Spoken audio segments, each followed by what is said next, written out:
am live today with Renee Card and Amanda Miller. I met both of these ladies recently through social media, basically, because we became aware of some different teachings that were entering into our children's school district. And you guys have probably seen, maybe some of you have, maybe some of you haven't, that meeting has since gone viral. We are all parents at the Litchfield Elementary School District. So I am going to introduce you, let each of these ladies introduce themselves to you, and then we'll kind of give you some background and go into sharing why we are against the Litchfield Elementary School District's equity statement and transformational equity document. Renee, do you want to go first? Sure. As you said, my name is Renee Card, and I am a mama here in Goodyear, Arizona. I have a 23-year-old, 20-year-old, 17, 4, and 1-year-old. And my 3 older children all went through schools in the Litchfield Elementary School District, all the way through middle school. And then the older 2 graduated from the feeder district, which is the Agua Union High School District. And I have a daughter who's a senior in that district right now. And like I said, my 4-year-old is potentially going to one of the Litchfield Elementary School Districts, depending on whether or not we are successful in getting the district to include us in these conversations and these documents that are being put out. Amanda, how about you? Hi, I'm a mom of 4 girls. I had one that is, or I have one that is 20. I have one that is 17, and I have one that is 14 and one that is 9. And the 14 and 9-year-old are in the Litchfield Elementary School District. The older one's graduated, and the other one goes is in the Agua Union High School District. So I don't know if I'm going to keep my 8-year-old in the Litchfield School District after going through these documents and becoming aware of what was going on and going to the meeting. And, once you start to dig, you go deeper and deeper into this, and they can tell you all day long that it's not, critical race theory being put in the classroom. But man, a lot of that jargon in here is the same. Awesome. Thank you both. And then I'm going to take a few minutes because I usually just dive into everything. I don't know how much the listeners actually know about me and my family, but I also have 4 children. One is 23 and has a child of his own. And then I have a 16-year-old who is in the Agua Fria High School District. I have a 13-year-old in the Litchfield Elementary School District that will be going to Agua Fria High School District next year. And I have a 5-year-old who is in kindergarten in the Litchfield Elementary School District. So I've got 8 years ahead of me, and I'm kind of in the same boat, Amanda. I've been struggling with the idea as to whether or not I really want my kids to go to a public school, which is really sad for me because I was so looking for, when we moved out here to this community, I was really looking forward to him being able to go all the way through high school because we knew that this was going to be home. And it saddens me that may not be the opportunity that he has. Yes. So, for those of you listening, you may have seen the video that all 3 of us met on social media. We showed up. We knew the meeting was that day. And we kind of said our piece, but we never would have even known that this document existed had it not been for a new board member that came to the board with the last election in November. So he had attended a meeting in December, and he had alerted all of the parents via a post somehow about this document and the fact that CRT was being brought into, critical race theory was being brought into the district. And we all received a fairly pleasant email saying, you know what, I understand you've heard this rumor. That's not true. We simply have made an equity statement and we're not changing any curriculum. And as you read through the equity statement, I mean, it's, it's not horribly alarming. But when you start to dig in and dive in and you find some background information, there's another document called the Transformational Equity Document that the district had no idea that we had our hands on.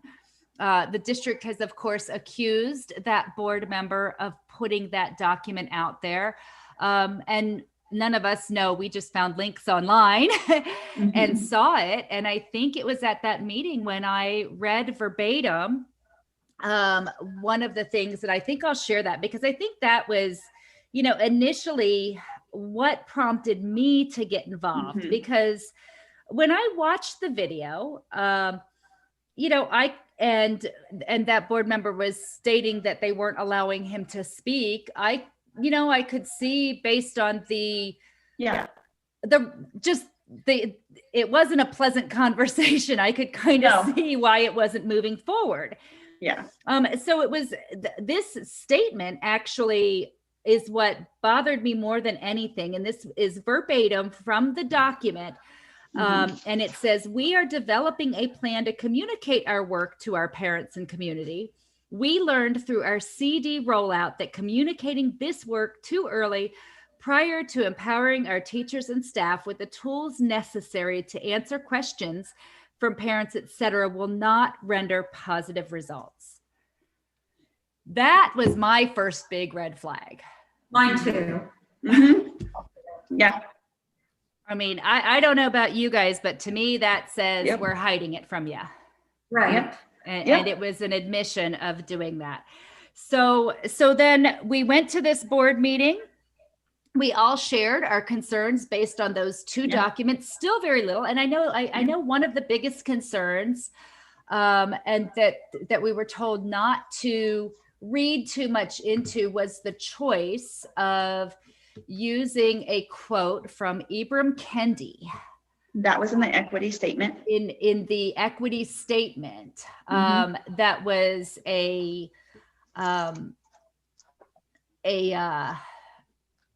red flag. At the very bottom, it says, anti-racist means taking an explicit stand against racism.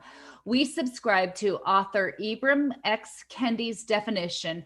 One either allows racial inequities to persevere as a racist or confronts racial inequities as an anti-racist.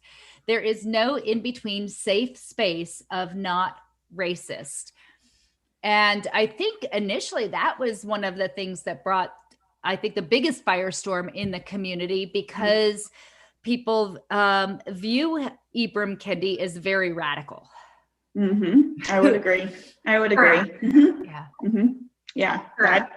I just didn't understand why we were going to use him, who he's very polarizing and very controversial, why they would use him in a statement that's supposed to be unifying, that's supposed to be like, you know what, yeah, we're proud of this and this is awesome.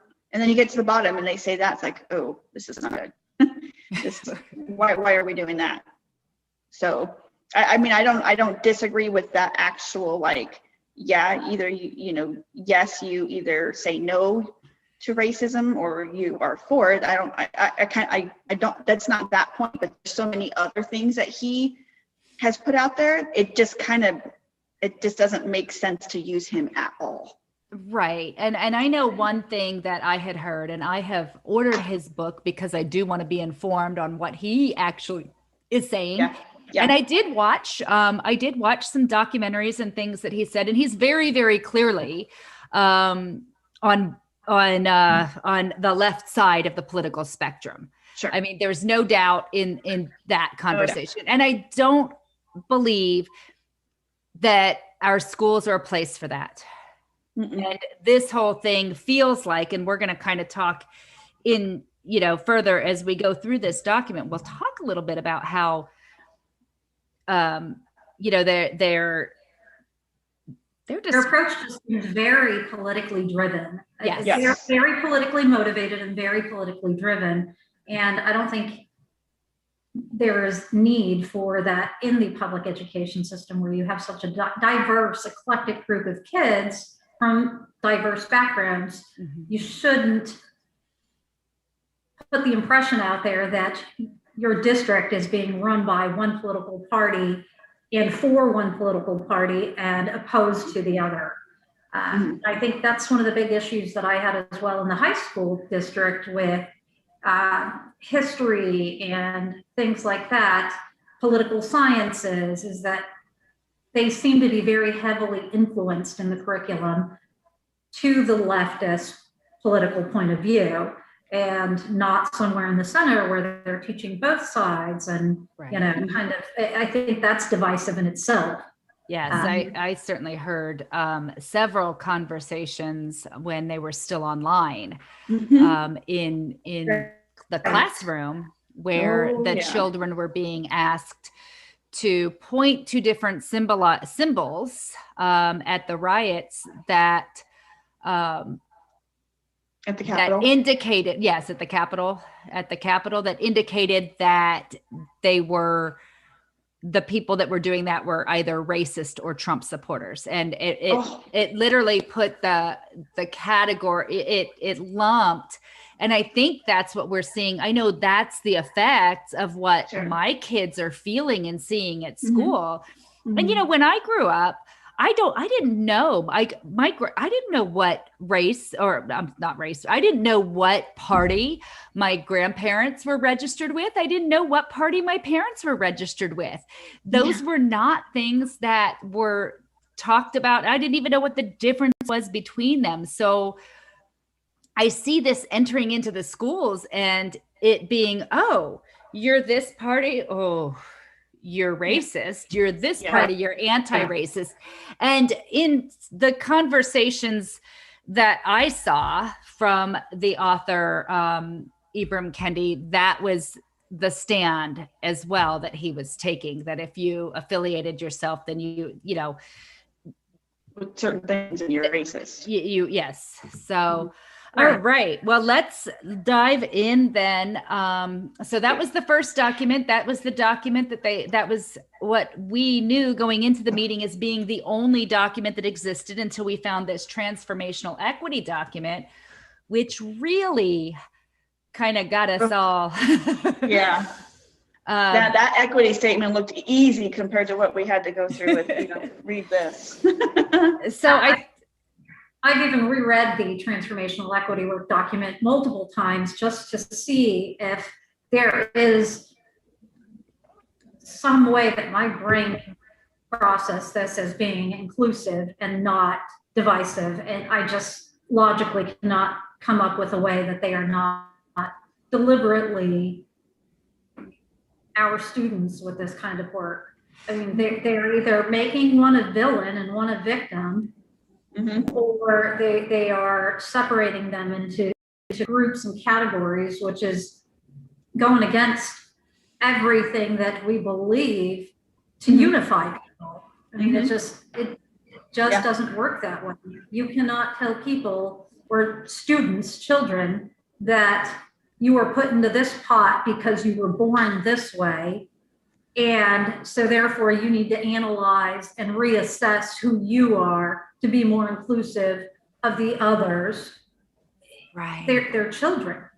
They're children. That would be like separating based on religion or gender or orientation. And that's just appalling to me. It's just, well, and it's not okay. And it's not just the words that they say are divisive, but the imagery. Like sometimes they can paint these words and make them look really pretty. And then you look at the imagery. So I know yesterday at the Agua Fria district, many of the kids were shown a movie that outlined implicit bias. And the screenshot of the movie itself that comes up when you go to, you know, their little title frame or whatever, has this green gargoyle gremlin guy with his arms around all the white kids. And then it has one black student off to the side. And they're villainizing them and labeling them implicit bias with this little evil gremlin guy. Like, okay, here we are. We're gonna show a picture. And what that reminds me of is, and you guys, your children may have, my daughter was at Copper Trails at the time when she did her 8th grade school trip. They went to the Holocaust Museum in California. And when you go through the propaganda that they were teaching the school children, that's what that video reminded me of. You know, the Nazis did that in describing the Jewish people in the classrooms and in the newspapers and on media. And that's what I'm seeing happening in this transformational equity work, where, yes, let's talk about bias. Let's talk about, you know, systemic race. Let's talk about all these things. But the reviewing imagery, library books. yeah, but the imagery is going to be something, the imagery Well, and that really villainizes. Yep. that specific image that you're talking about, because I've seen it and I couldn't believe it, honestly. It was shocking to me, but basically it mimics the work that they're putting into this equity document, where one child is an oppressor and the other one is oppressed. And it's dividing them by color. It's saying you are a villain and you are a victim, and it's doing so by color, and it's blatant. And if you show that image to a child in 1st grade, what do you anticipate their feeling is going to be if they are the Black student or if they are the white student? I mean, Right. They're going to feel a divide. They're going to identify that they are being told that if you're the white student, you know, you're the big monster. This and is if how you're you the Black are. student, you are the passive victim. And that should not be the responsibility, or it shouldn't be the path that our districts take to educate our children. That's just not okay. That's not acceptable. You know, would it be acceptable to put a group of Black students with the green monster wrapped around them and a white student in the victim category? Switch it around a little. That wouldn't be acceptable. It's, you know, and it's not acceptable in either perspective. And I think that was, you know, that was a unique perspective that I for the first time was able to bring to the table, because, you know, my grandson is Black, and you know, and I looked at that and I'm like, you know, I don't ever want anybody calling him a victim. I don't want anybody ever giving him the idea that he's a victim. When we walk through life with a victim mentality, and I've been there, I've walked through life with a victim mentality, you know, not because of the color of my skin, but all, you know, I mean, I think we all have our victim moments. You know, I don't want them being programmed in their schools to believe that they are either victims or oppressors. Either, both are so wrong. Right. And Well, so some of the, go ahead. I think for me, you know, I'm Hispanic. My mother, I'm 1st generation on my mother's side. I'm 3rd generation on my father's side. My mother was an immigrant. She came to this country legally. She became a naturalized citizen. My kids are Hispanic. My husband is part Japanese, and my older children are part Native American, Hispanic, white.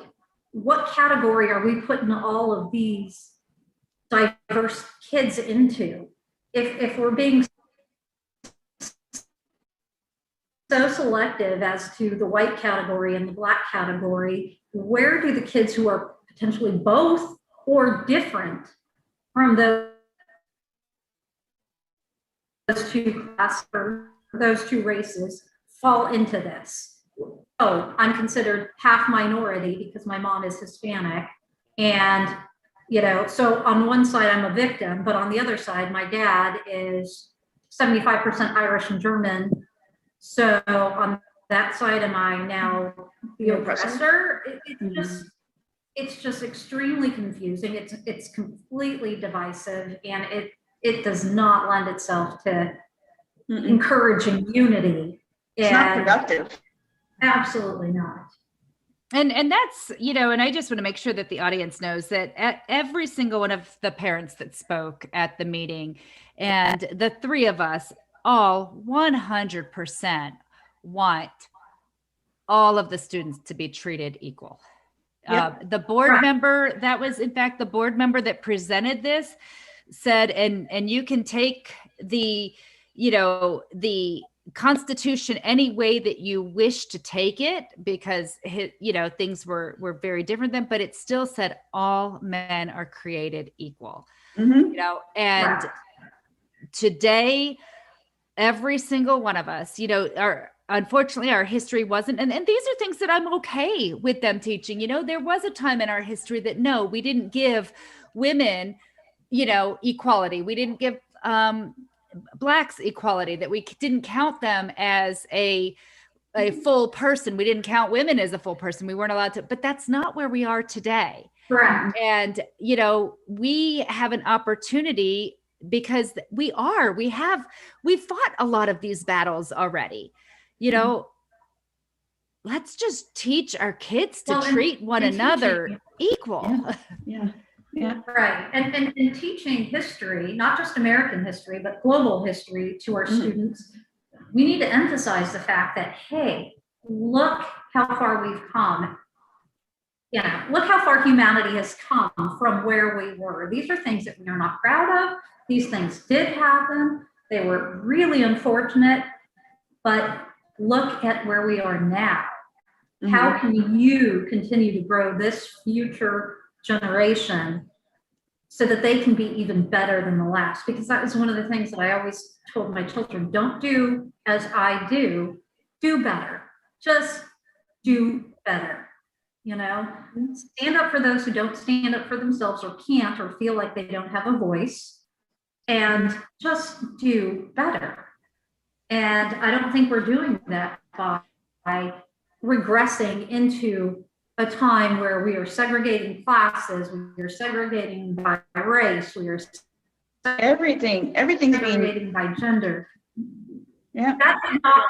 That did not prove effective. They did it the first time around. Why are these public school leaders trying to take us backwards? I mean, that is not a vision for our future. That is not anything that anyone's child is going to benefit from. And that's primarily the reason why I'm so passionate about this, is because we're doing this for all children, not just my children, not just Amanda's children, all children. Well, absolutely. And I think that's a good point to make, because Amanda had already said she's not likely to have, she's not going to have her children in the school next year. I'm wrestling with the decision. And ultimately, what happens here in Litchfield Elementary School District and every district across the world is so important. And I think if it was kept a secret here, how many other districts have it been, throughout the United States, have it been kept a secret? Yeah. These kids are our future leaders. These kids are the ones that are going to lead us out of this. How do we create leaders when we're teaching them that they're oppressors or they're victims? When we're teaching them that, there's something wrong with you because you are just implicitly created to be biased against other people. So Amanda, take us into this document. I know there's some key sections that we really wanted to talk about.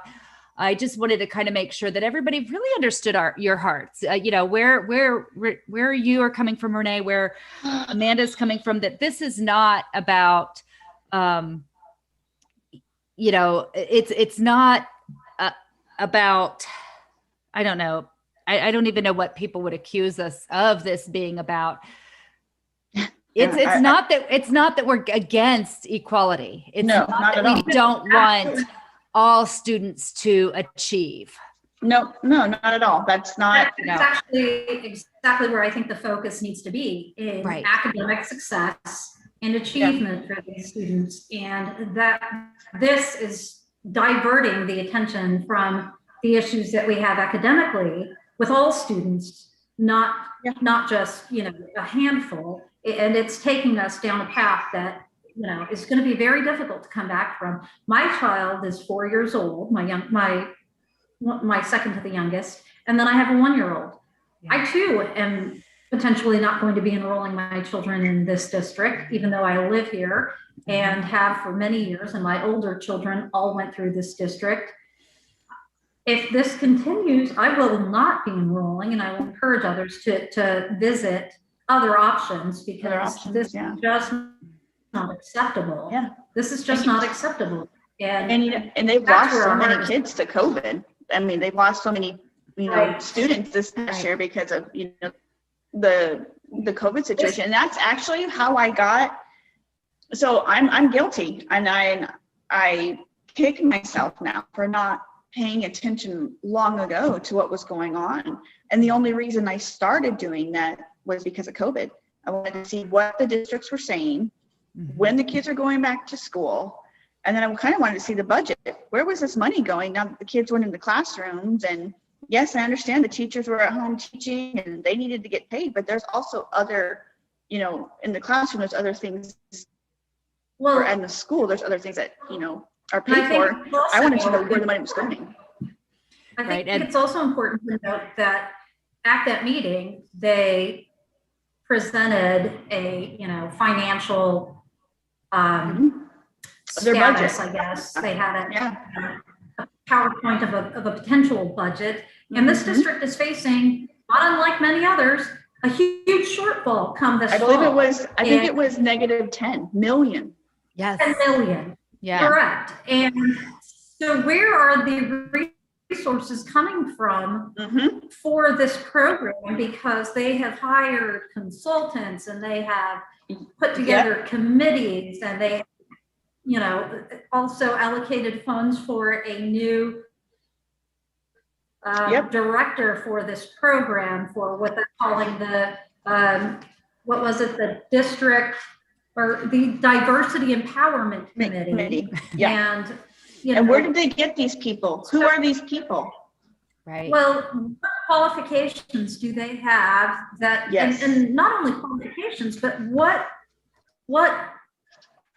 fundamentals are they going to be imposing into this district that have proven ability to lend themselves to the academic success and achievement of all students? Like, what is this? Where's the money coming from?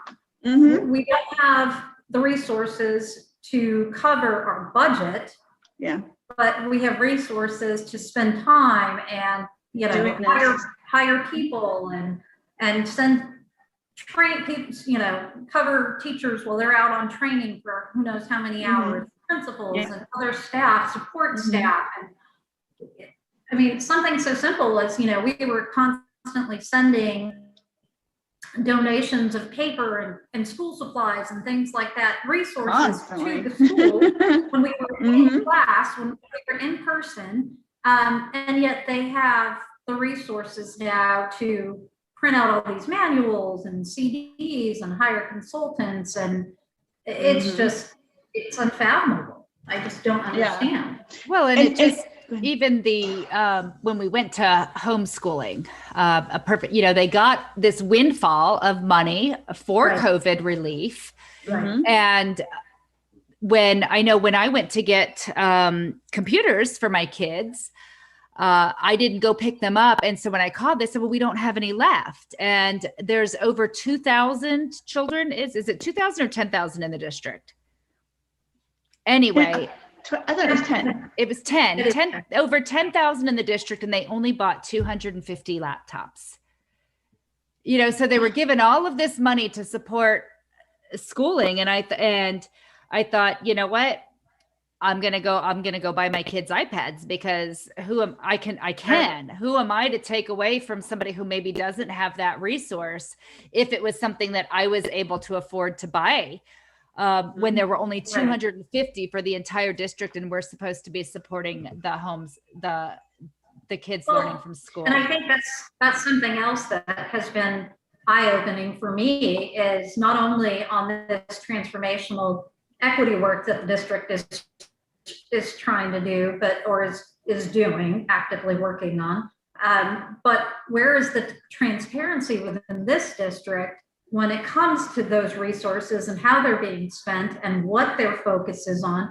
And is this something else they're not sharing with us because they might have a negative parental response? Well, yeah, I mean, and it's not just our district. I mean, this work is going on. This critical race theory work is going on in districts all over our country. So let's educate everybody on what this document actually says. Amanda has been just amazing at organizing and putting pen to paper and highlighting. So Amanda, talk to us about, I know in the transformational equity document, before we get into the other documents that are linked from there, talk to me about the staffing goals and the discipline goals and things like that. Let's have, why don't you tell me what those are, and then we will take a quick break for the sponsor, and then we'll come back and talk about why there's something, why we're not okay with that. So let's go. And what were those bullet points specifically? So on the training of the staff and the teachers, they had said that it was going to be mandatory. These teachers do not have an option of whether they're going to training that assesses their white privilege, their white supremacy, their unconscious bias, things of that nature. And like I said, it's going to be mandatory. They have no choice to do it, or guess what? You don't teach there. So it's not a choice. And, and I did see here that I'm like, how are they funding these? And I look and it says, we are also exploring the option of using title grant funding to add a second layer of training for no later than the 2021-22 school year. And the place they want to do that is inclusioncounts.com, which we had that one parent who came and spoke and said that, I asked them if they realized that, there are certain phrases now that they say are microaggressions towards a minority group, which is like aim high, you can do it, reach for the stars. Those are all microaggressions now. And that is, these are the training materials, that they're going to be giving to the staff, the teachers, the admin on implementing this stuff in their classrooms. So that's kind of when we started to dig deeper into these, these organizations they're using for training workshops. I think including counts, allyship. Go ahead.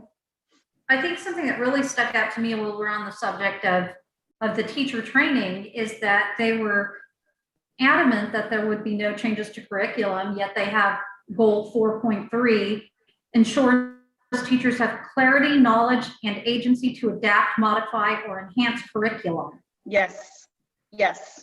So are they changing it or are they not? I mean, and then also when they Arizona Central did their article that has Superintendent Gunning in there being quoted as saying that they're not wanting to change any curriculum, but they are looking to change the English curriculum.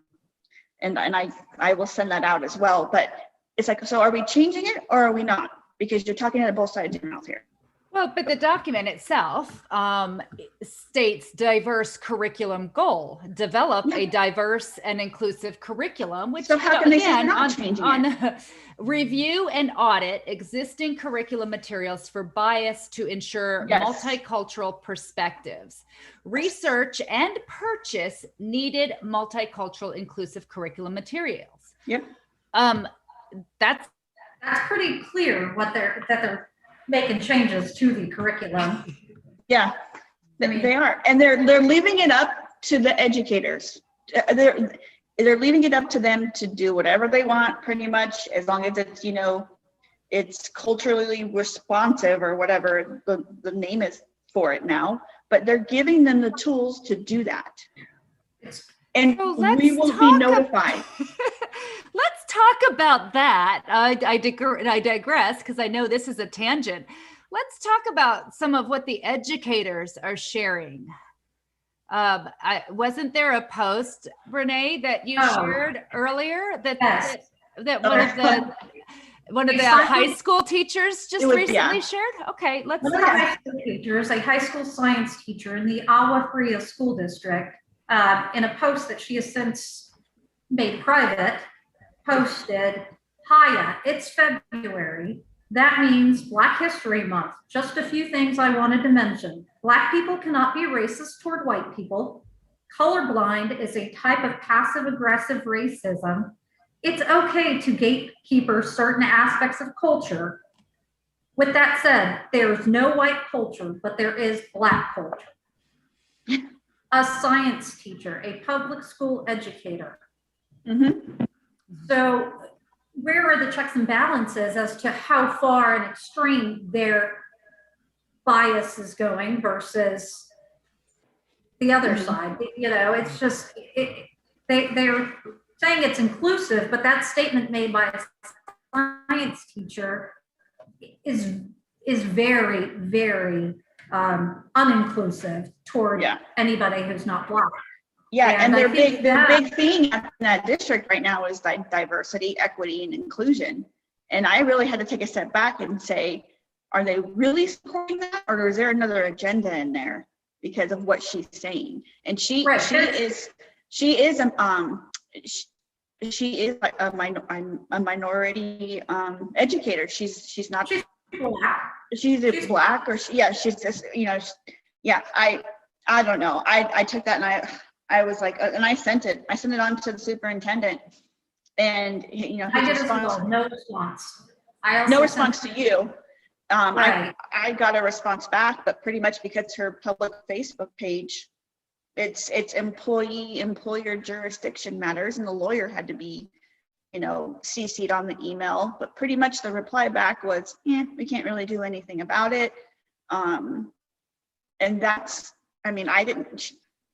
That was it. Well, and I think your point was, what was that? She has that mindset and that influence over the children that she is teaching. How are we to know whether or not, which includes my white daughter, by the way. Right. So how are we to know whether or not that barrier is being crossed when they are doing this work in communicating that to our children? We don't. We don't. Now, Amanda, didn't you tell me that that person is also a coach, or? The teacher, is the teacher also a coach, or? No. Okay. Oh, no. However, all of our students do have to sign documents when they participate in sports about their social media behavior and how it reflects on the team. Yeah, the principal gives a great speech at the athletic, you know, meetings before the spring sports, fall sports, whatever it is. He gives a great speech about, hey, don't put this out there if if it can come back and bite you, or, you know, that kind of mentality of don't put it out there if it could get you in trouble. Be careful what you post, be careful. And then his employees do this. Right. And you know, and that really brings us to, you know, what is the solution? How about we lead by example? How about how about our staff, our teachers, you know, our parents at home? You know what's lacking isn't, our kids don't need to know more about what racism is, what it looks like, what not when our elementary school district is not doing so hot right now. No, as far as testing scores. And Renee, you're the one who touched on that. Those are our. So let's take a quick break for the sponsor. Let's come back. Let's get through this document after and address some of those bullet points that they have already started a course and a path forward on. I mean, this document it's already there. It's already existing. And after that meeting, let's face it, they just kind of kept going on and giving us more information about how they were doing. And we did have a private conversation with a couple of the board members, and, you know, they were very much, hey, we're open to talk. And when we objected specifically to the disciplinary measures that we will talk about when we get back, and things like that, that there was, those were certainly things that they have already committed to and are moving forward. So let's take a quick break and we'll come back and talk about all that stuff. Okay. And let me just tell you, my kids are a minority group. I am Hispanic. Never once have they come home and said that they felt victimized or discriminated against because of their race or ethnicity.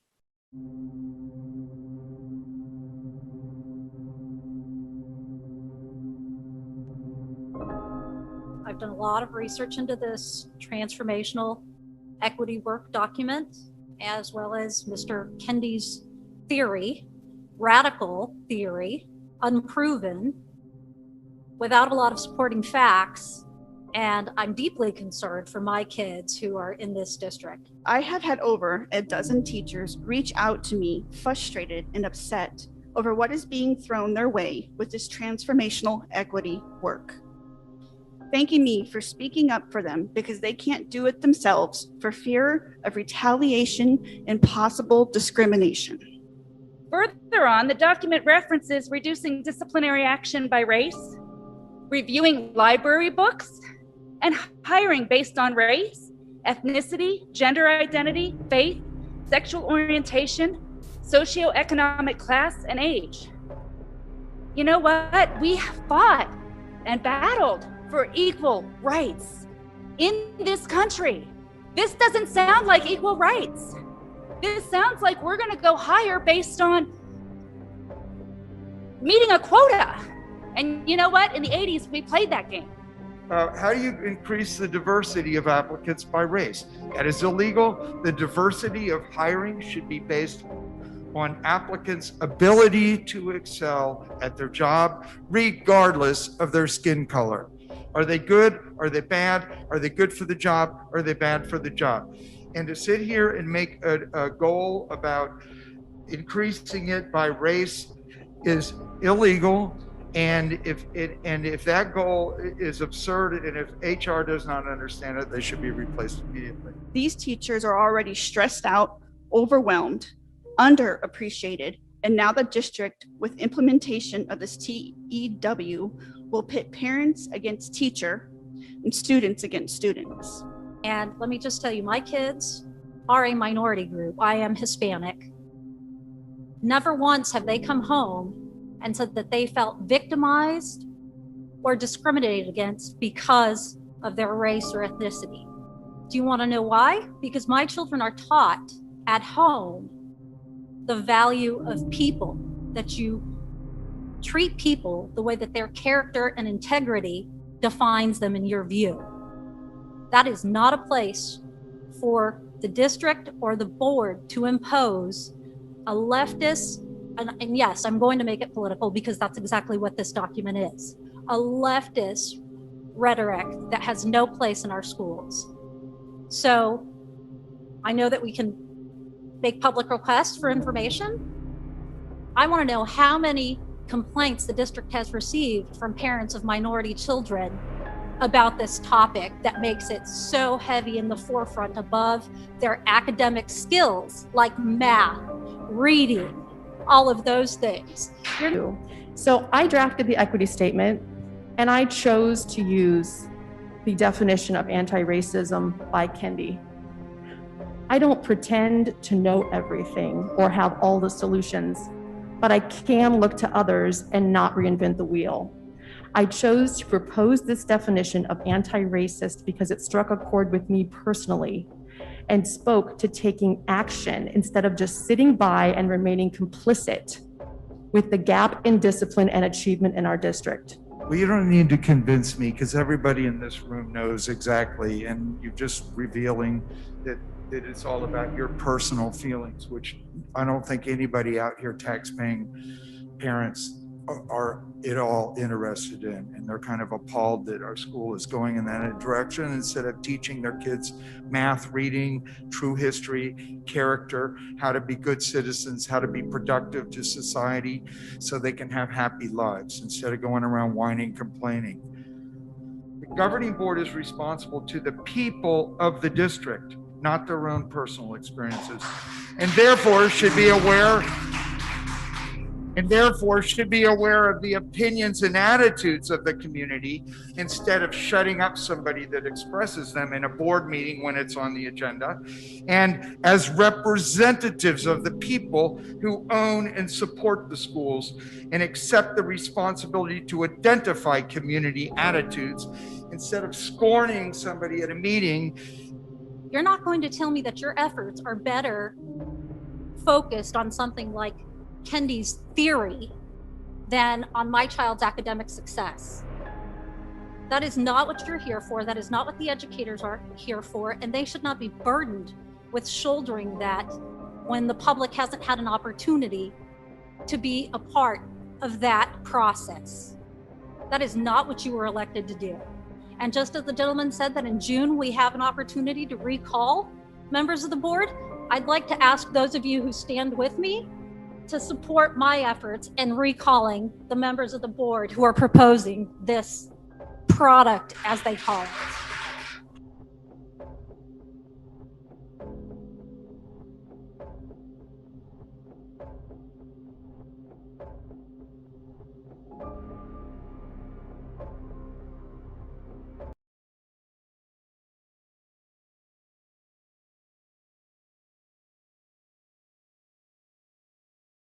Amanda and Renee, both parents in the West Valley, west of Phoenix here in Arizona, of the Litchfield School District, Litchfield Elementary School District and Agua Fria High School District. These ladies have stepped up to fight the battle against a transformational equity document and equity statement that was adopted by the school almost in feeling like it was undercover with everything going on around us. So Amanda was getting ready to talk about the staffing and discipline goals that were outlined in there. Amanda, do you want to share those with us? Yeah, so the staffing goals is they're looking to hire based off of your race, your ethnicity, your sexual orientation, religion. But you know, what about their credentials and their merit? Why are we not making that important or more important than the color of their skin? I don't care what you resonate with. I mean, as long as you're teaching my kid and they're learning and they're getting a good education from me, all the rest of the stuff, I don't really care. So why are we breaking it down by that? I don't understand. But then I start to look even more, and I start seeing where they start talking about how kids want to see themselves in other adults, you know, whether it's an astronaut, a teacher, you know, a race car driver, or, you know, and yes, I agree. That can be very, very positive for a student to see that, especially as someone, if they're struggling or they need, you know, they don't have at home, they don't have someone that they can look up to, and to see that, oh, you know, they're doing it.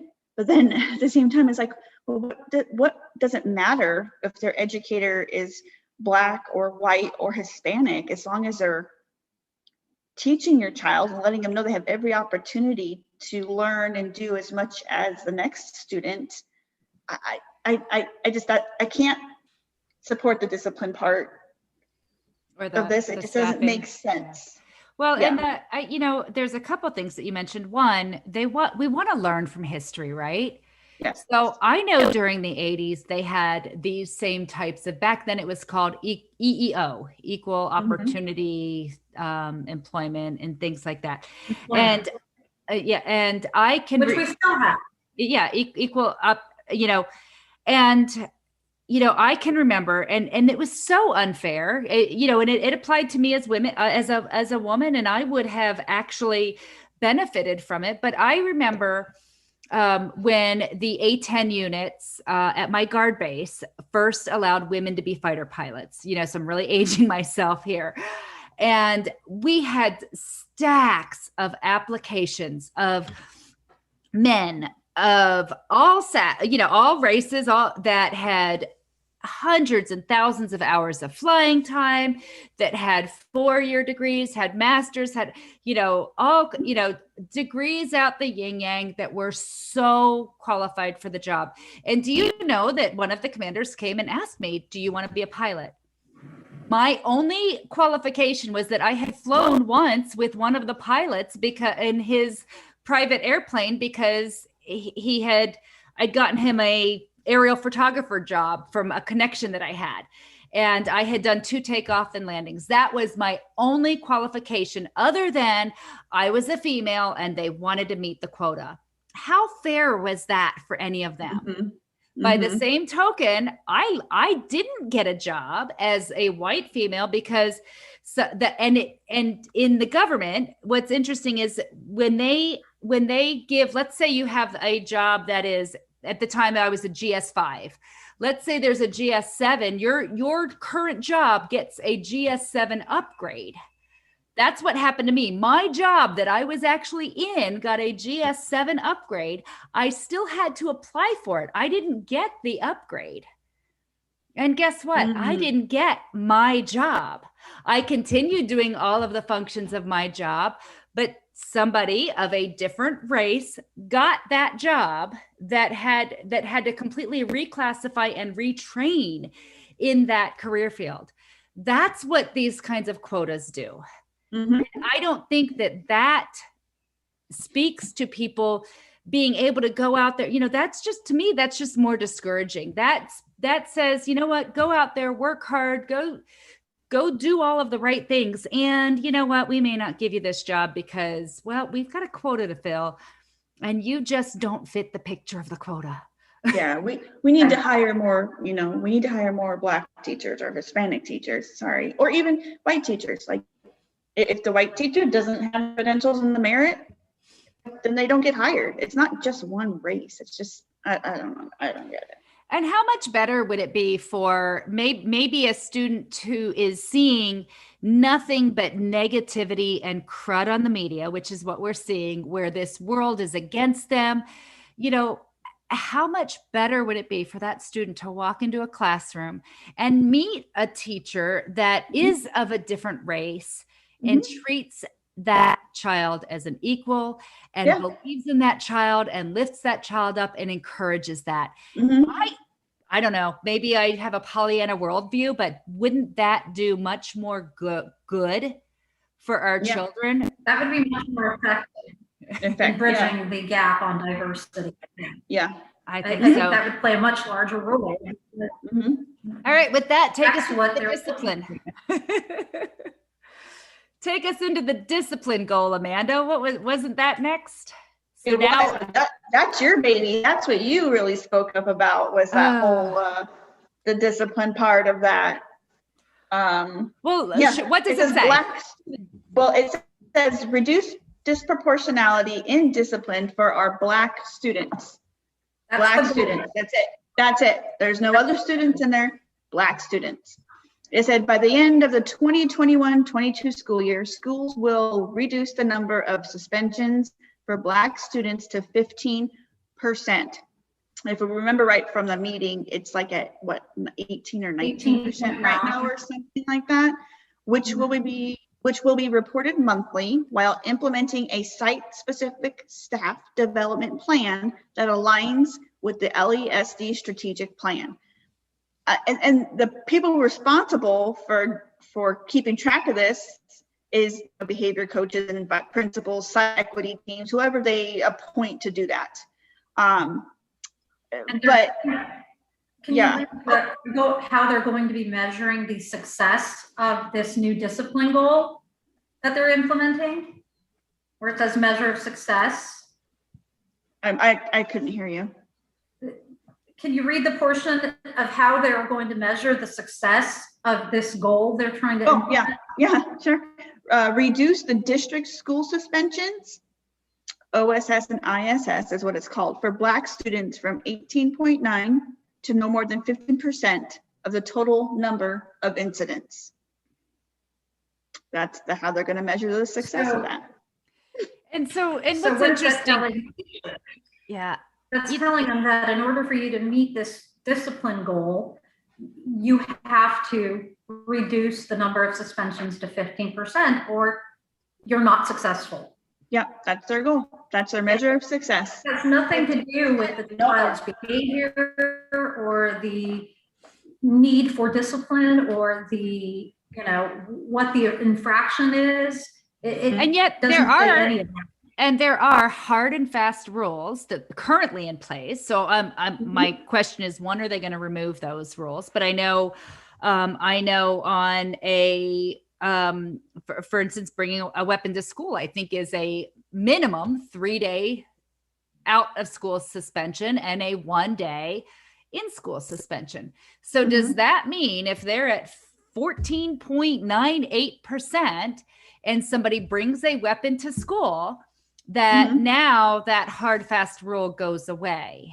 You know, and I'm not necessarily suggesting there should be a hard, fast rule. I mean, I think when I look at the scope of my family, you know, I don't always discipline each child exactly the same. It should be subjective. I think discipline should always be subjective. What's the infraction? What rule where was their heart? Why? Yeah. You know, let's get down to the core of the why and help them. And, you know, that's where you look at discipline. But to sit there and say, okay, well, you know, maybe the why here was the guy, you know, brought a weapon to school because they were bullied the day before. You know, that tells me that students might have been in imminent danger, correct? And perhaps the bully was at 14.98% suspension. And so the teacher felt that they couldn't discipline the bully for bullying the kid. Right. So now the bullyee decides to bring something to school, you know? What happened? Yeah. You know, and then we end up in a situation like Florida. You know, the last big school shooting in Florida, my understanding is that there was a specific metric that they were trying to reduce the phone calls to the police or the arrests at the school, that officer getting involved. And that was why that particular student was suspended instead of a contact made to the police. Yes. Right. And that also lends itself to opening up the district for liability. You know, how do we know that there isn't going to be a Black student whose parent thinks that this is discriminatory? Because it very much is. Yeah. And you know, those are the kinds of things that we really need to look at. I know that there is a group that is working on a national class action lawsuit against this CRT that's trying to be implemented across our country in our public schools. And, you know, I think that's very important as well, because like we said, resources, where does the funding and the time and the energy come to combat those types of liability issues that could potentially arise from a document like this document? And who are we paying? Where's our money going? Right. Who are these places we're paying? What are they? And that's where things really start to get scary for me, at least. Well, and you know, and the other thing that I look at when it comes to the discipline in general is, again, it just goes back to the heart. Oh, that's where I was going with it. So it goes back to the heart. But, you know, are they going to be sharing this at the district meetings? Right? We're recording them on YouTube. So now the kids understand that, oh, heck, you know what? It's January. They've already reached 15%. Doesn't matter what I do. There's no consequence, you know? The discipline will be less. Like kids are smart. They'll figure out this achievement goal, this discipline goal, and that specific portion was presented at that last board meeting that we were at on a PowerPoint slide. So that information is already out there because that YouTube video is already out there. Right. And you know, kids are very smart when it comes to technology these days. And the school is arming them with technology by, you know, giving them computers when they're not doing in-person learning. So they have access. It just takes one bright kid to get out there and go, hey, look at this, look what I found. And turns out that, you know, all kids see this. Well, the bottom line is the kids' safety, you know, safety, their safety is important. Having a learning environment, being, you know, if there is cause for disruption, or there is a student that is causing disruption that is a danger to himself or to others, and that there's a valid reason to remove them from the school, that shouldn't be the case. And I remember asking them at the end of the meeting, why instead, if you really truly want to end racism, why wouldn't you just keep track metrics of the metrics on whether or not there's specific teachers or staff that are consistently sending people of the same color to the office, or consistently having those issues in their classroom? Because maybe there's, you know, maybe there's something there. Just saying, you know, maybe that's where the resources need to go, is to developing that type of a metrics where there is a checks and balance in place. Where we are looking only at the student or students, but we're also looking at the teachers and their discipline tactics, and not so much putting the emphasis on race and calling out specifically Black kids, but saying, hey, this teacher has, you know, these issues when it comes to discipline, or, you know, this is her response or his response, you know, immediately to infractions that could otherwise be handled differently. At the end of the day, anybody else have a hard time with a 15% discipline rate period, a suspension rate period? I mean, I don't know about you, but when I was growing up from school, I very rarely was anybody suspended.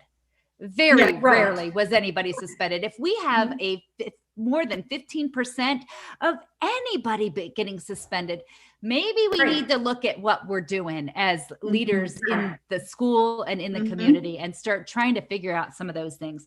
All right, let's dive into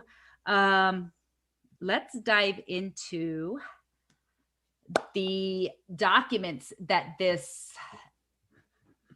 transformational document. It talks about a data dialogue template. It talks about training from the azedfoundation.org, Our World Schools, and inclusioncounts.com training. So there were some things I saw in there that, so on the Arizona educational one, so it basically stated there were a few different things that they were going to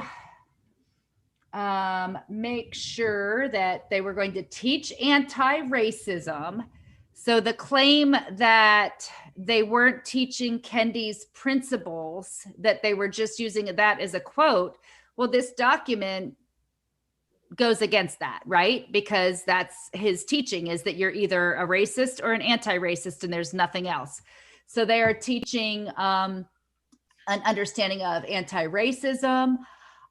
They are teaching the meaning of privilege, bias, and common microaggressions, which people unknowingly exhibit. And that was one of those things, Amanda, that you said.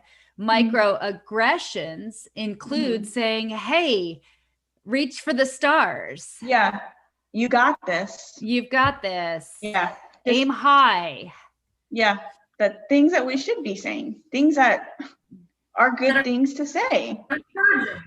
Yeah. And I believe that, in listening to some of Ibram Kendi's teachings, what he was saying is that we expect that those types of things, I think what he's claiming is that those types of things are white. And so the only way someone who is not white can be successful is to become more white. Yeah. And so and him saying that, you know, that's not okay. But don't these documents lend to everybody else has to become less white? Like we have to become, you know, we have to give up culture. If you're a white person, you get to give up any white culture that's left, because all white culture's bad. Aiming high is a bad thing. Is that kind of what I'm understanding, or do I have it all wrong? I think that you're kind of spot on with what you just said. I mean, why wouldn't you want to teach these kids, you know, all students, those things? I that's part of it that just baffles me, is so you're going to give them a different discipline rate. You're going to give them a different, academic. You're going to say, oh, why are their test scores so much lower than white and Asian students? We probably shouldn't leave the Asian students out because they are being lumped in with the white kids as well. Mhm. But you think you would want them to work just as hard. This makes me feel like, you know what, if you don't get there, we'll force you there. Yeah. I don't know. It seems like they're lowering the standards for certain class when it comes Yes. to, or for certain races when it comes to behavior, academics, and that's not where we should be going. Well, it That's sounds very like they're divisive because children tend to lean on each other, for those kinds of things. And so if my son is playing football and he sees another kid, I guarantee you it does not matter what color the other kid is. If the other kid is throwing a pass 10 yards further, guess what? My son's going to go out there and work and work and work to try to get to where that kid is. It doesn't matter that he's, white, Black, Hispanic, Japanese. He's not going to sit there and say, I can't do that because, he's Black and I'm not. Yeah. That's not what I want these kids to be taught in school. So at what point are the standards going to then change for different races? And where do the kids that are multiple races fall into that category? Or the kids that are Black and have excelled academically, are they going to be told, oh no, you can only achieve this measure of success because you're Black? That is not okay. And that's not what's crazy about all of this is that's not even what Kendi teaches, in what I'm hearing from him. Now, again, I've just listened to a couple different interviews that he did on television and stuff like that. But I mean, it sounds like this is just it's not even a matter of, it's almost like, okay, so let's just cap everybody's potential. Let's make sure it's not necessarily about equal opportunity anymore. It seems like we have to have an equal outcome. So if we can't have an equal outcome, let's cap everybody else's potential. It's not okay. And, what I see, what you were explaining, Renee, is I think of, there's this saying, a rising tide raises all ships. Exactly. Why wouldn't we be trying to help all of our kids just become the best version of them they can, no matter what? It doesn't matter. Let's just be the best that they can. I think this also goes on to fostering an anti-racist environment, which they are decolonizing learning spaces. I'm not quite sure what decolonizing means. I think there have been cliques from the beginning of time, and people find comfort in their cliques. Yes. Then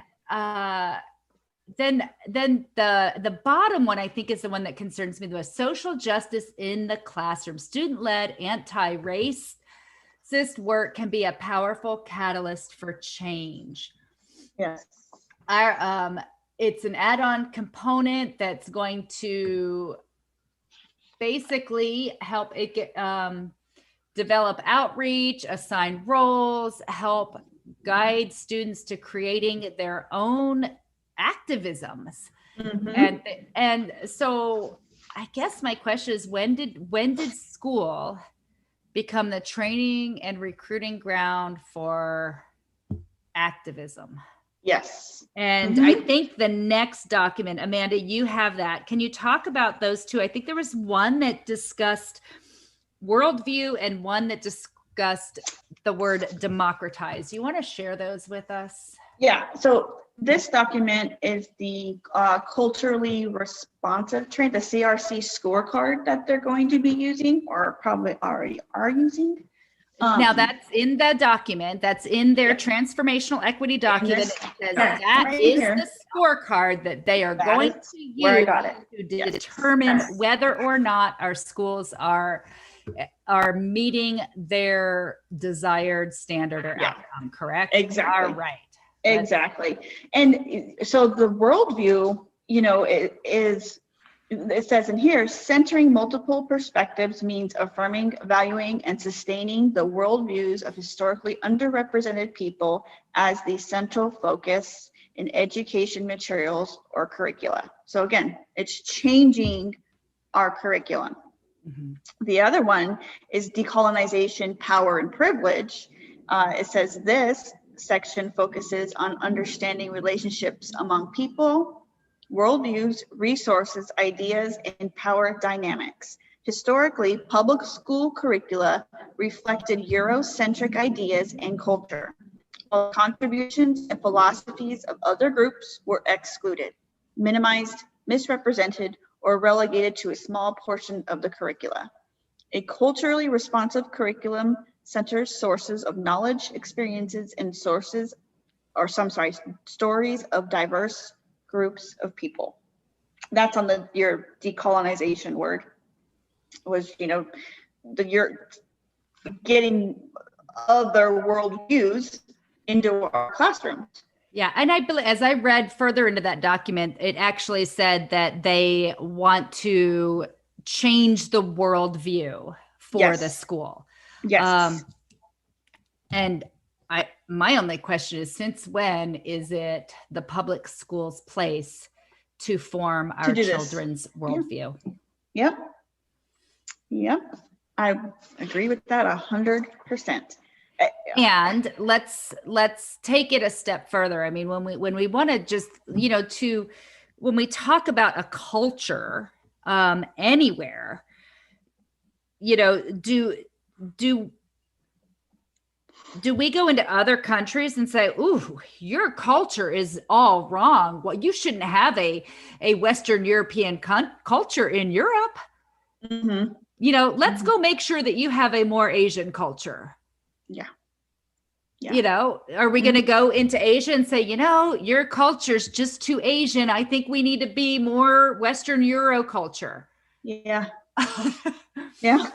I mean, I feel like here in the United States, and I think that's what's really troublesome for me, is in the United States, we are a melting pot. I mean, we are a country that is completely formed by immigrants. I mean, everywhere you go, every single one of us somewhere had somebody immigrate to this country.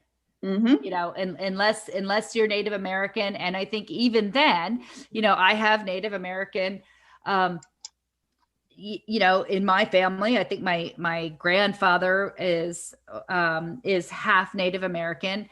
And yet I've got all the European, whatever European, Italian, and all of those. I mean, we're so many different cultures, and why can't we just embrace all of them? All of them. Yeah, exactly. Yes. Yeah. Why are we separating ourselves? Mm-hmm. Yeah. And I think I know, Amanda, you and I were talking earlier on that worldview as well. And, if we feel a need to teach a different worldview, it kind of goes against everything the public school system has said that they stood behind, because, there was a time that the public school system taught a Judeo-Christian worldview. And now they're not allowed to teach a Judeo-Christian worldview, correct? They're not allowed to do that at all.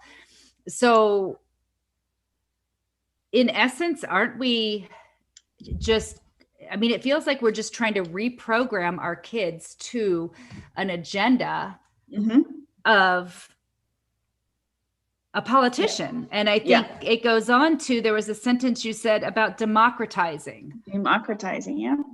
What does that one say? And help me.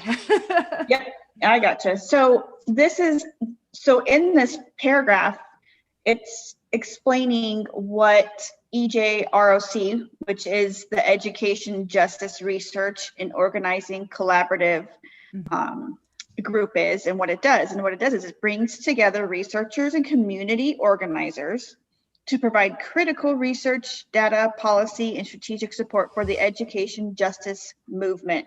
Again, education justice movement. EJROC aims to democratize education data,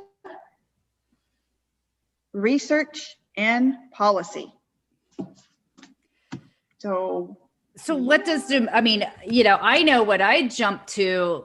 Yep. The conclusion I jump to when it comes to democratize is, okay, they want to train everyone to a certain political affiliation. That's what I get out of it. But you know what? I'm going to Google this. Let's see. Maybe we're wrong, and I'm open to being wrong. What does it mean to democratize? I got it right here. I looked it up several times, but I didn't really want to put it out there because I don't want to look stupid if it's just, my own understanding. But literally, it's a verb, and it's introduce a democratic system or democratic principles to public institutions that need to be democratized. Wow. Okay. That's a big one. Wow. That's extremely divisive and politically motivated. I mean, yeah. Wow. I mean, isn't our country a republic? I mean, true. I know we're, I know. Democracy, but yes. I mean, Yes. I realize we use democracy to elect officials, but we're not truly.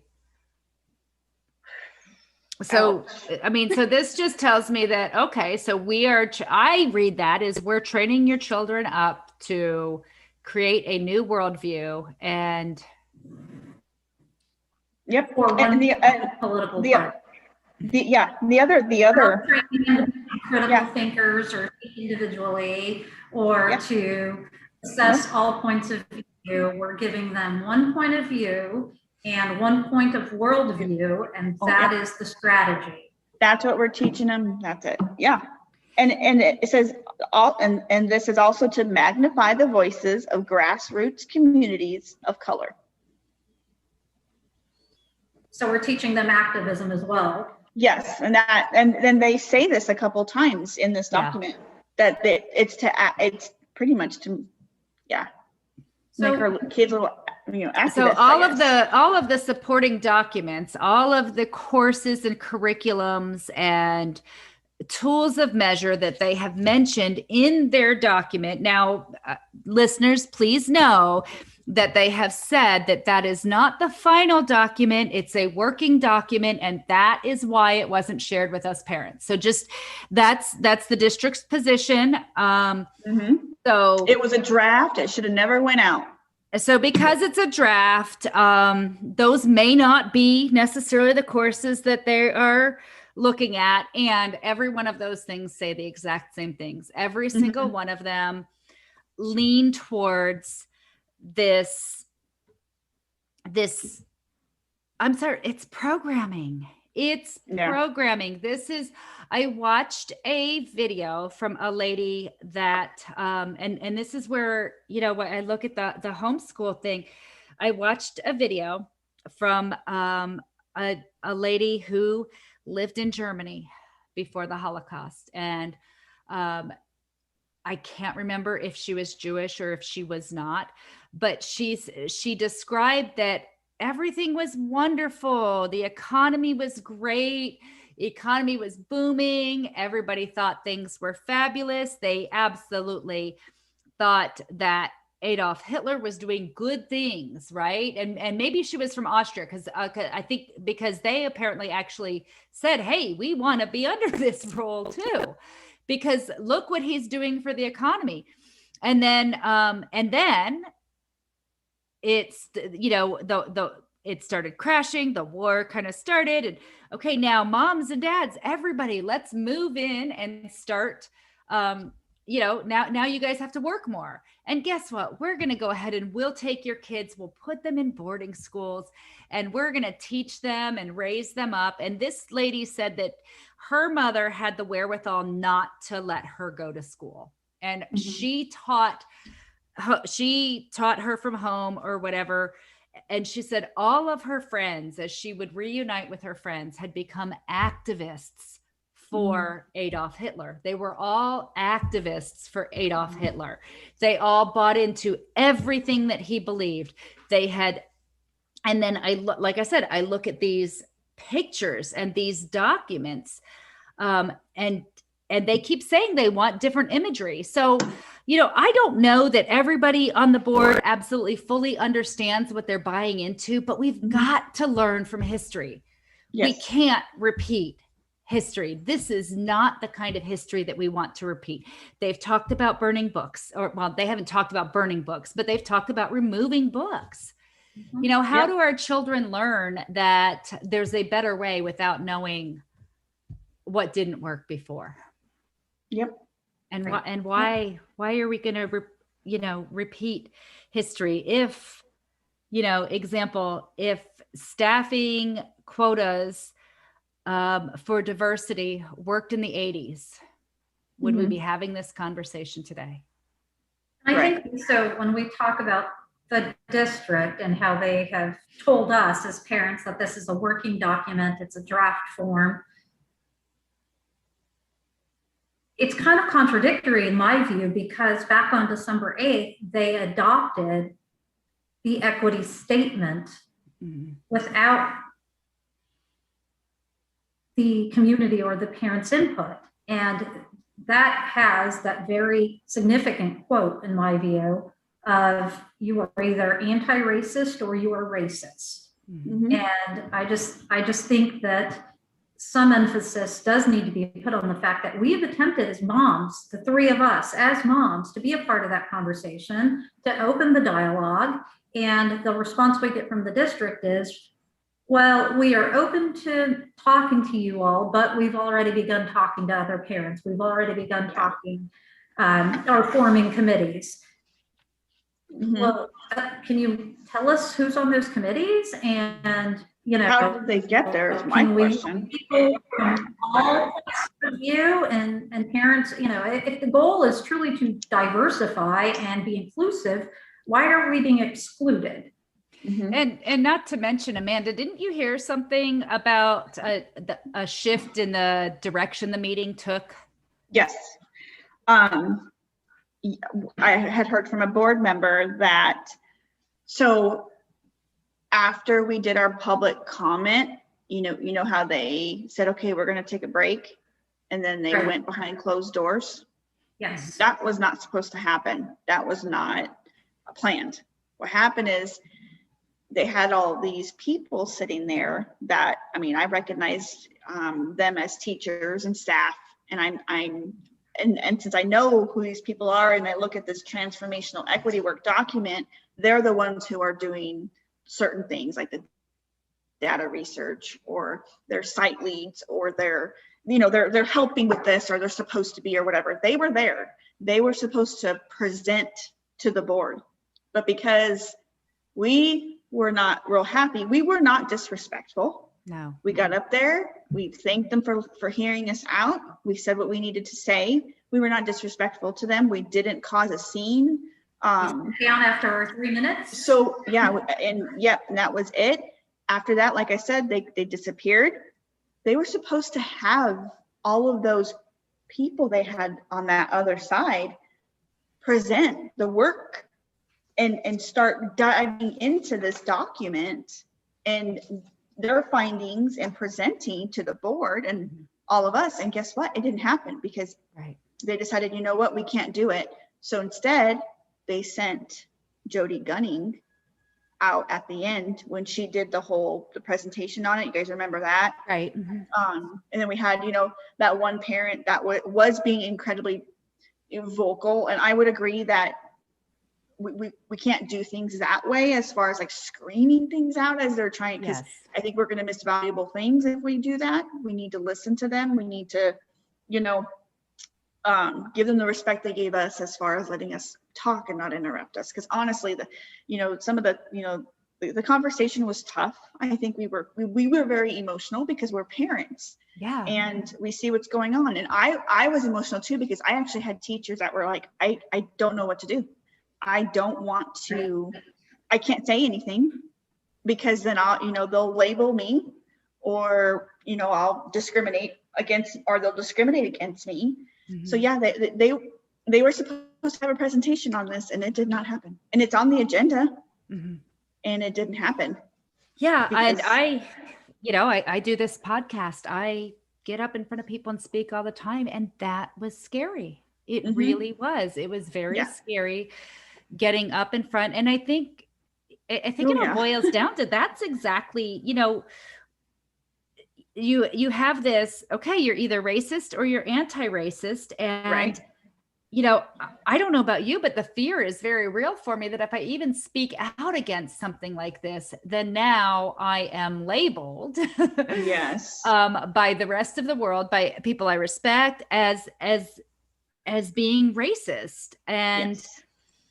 Yep. at the end of the day, we are just three moms who Yep. want what's best for our kids. We want our Yep. kids to go to school, to have Mhm. friends Mhm. of all races, of Yep. all sexes, of all religion.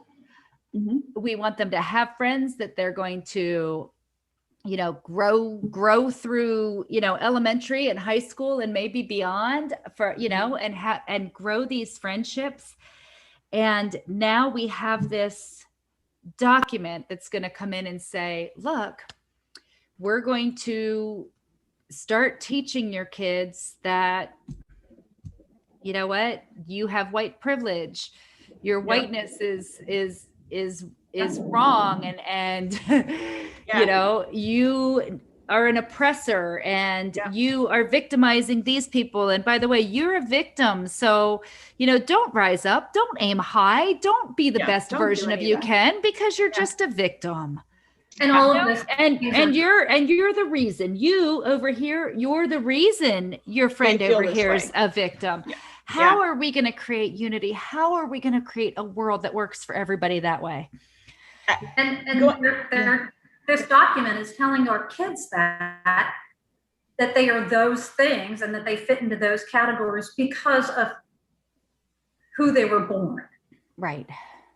not because of their contribution to the community, their academic success, their ability to stand beside somebody who's being bullied and stand up for them and say, hey, this is not okay, this is not acceptable. And so us as moms, I just think that, that's what we're doing. Yeah. We knew, the three of us discussed this beforehand, and we knew that we're bringing on a potential risk to our children by taking this stance and coming out and shedding light on this issue.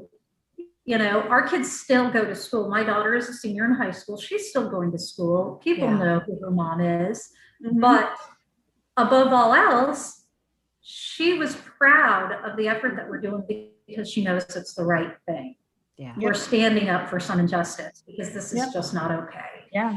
And I think Yeah. that's what our educators, I think that's what our board members, I think that's what our elected officials, and if we really just want to get to the crux of the entire issue, the problem is not racism. The problem is leadership. The problem is character. When are we going to say enough is enough and start teaching our educators, our children, true leadership principles?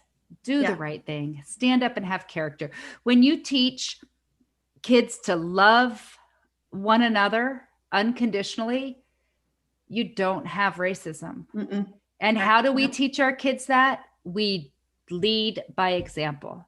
Yeah. Right. So when I am the teacher that is posting a post like the one that you talked about earlier, I'm not leading by example. When I'm a Mhm. mom that's out there making racist statements, that's not being a leader. But standing Right. up and saying enough is enough, that's what I hope my kids get out of this. That, you know what, Mhm. that that they understand that, you know what, you cared enough about humanity, about all people, to make sure that they all have a fair playing ground, that they're not being fed lies that are going to hold them back for as long as they live. What do we gain in calling one another names, period? What do we call in giving people labels? Right.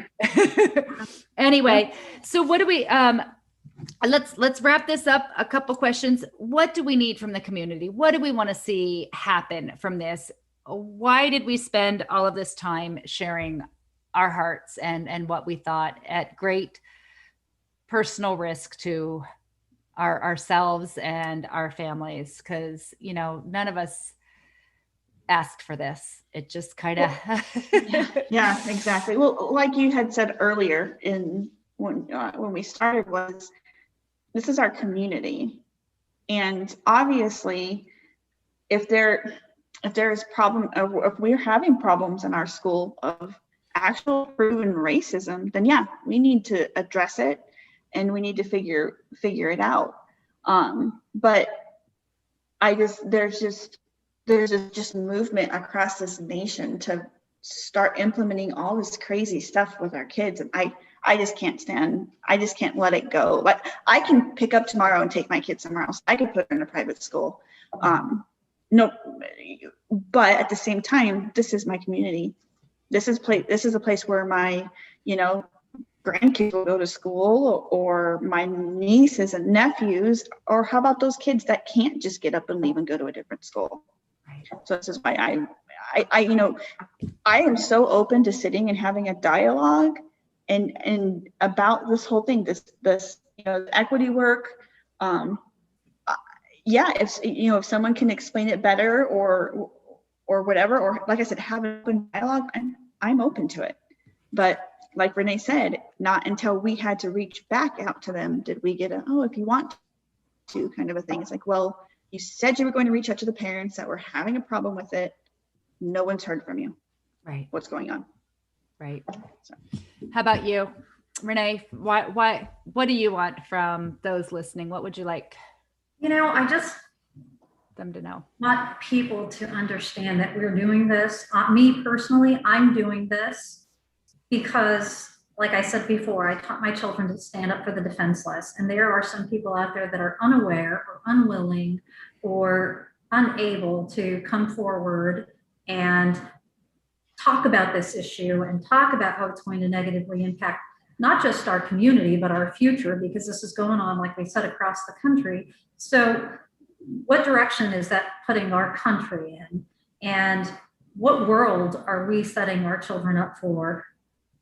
What is going on in our district specifically that tells us that we're going to arm teachers to walk into their classroom and change a behavior that they're being told is racist when, okay, what metrics are you measuring that by? What, basically we're going in and saying you have to teach anti-racism. So they're saying you're racist, or there's racism in your classroom. You have to come in and teach anti-racism. I think parents need to focus more on those things at home, about inclusion and diversity, and making sure that their kids have the fundamental character traits that are necessary to go out and judge people not based on color, not based on gender, not based on sexual origin or sexual orientation, excuse me. I think we need to instill those values, and parents really need to take a more hands-on approach to that portion of it at home and stand up and say, we send our kids to school for academics, for math, for reading, for science, for social play. Yes, not social justice stuff. School. Exactly. Not we're sending them to school so that you can emphasize how Johnny can't play with Jesse because one of them is racist and the other one is a victim of his racism simply because one is white and one is Mexican or one is Japanese or I just think collectively parents need to understand this document and what's going on. And even if you don't feel like you have a voice to come out and speak about it, at least be informed. Be informed, read the document, see what's going on. And then perhaps if it's necessary, take your kids out, homeschool them, put them in a charter school. There's other resources out there. And I think that's